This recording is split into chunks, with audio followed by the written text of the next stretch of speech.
ये ले छोटी, आज के बाद तू दुनिया की हर चीज देख पाएगी।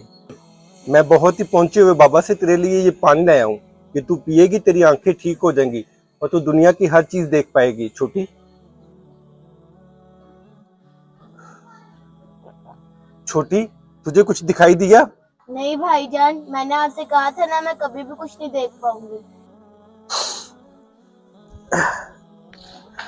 ठीक है छोटी, तू यहाँ बैठ, मैं अभी आता हूँ।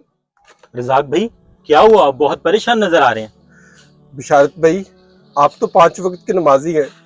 आप नमाज पढ़ के मेरी बहन के लिए दुआ कीजिएगा कि मेरी बहन की आंखें ठीक हो जाए और वो सारी दुनिया देख सके।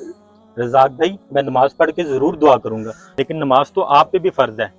आप भी नमाज पढ़ें और दुआ करें, इंशाल्लाह अल्लाह पाक जरूर सेहत याब करेगा।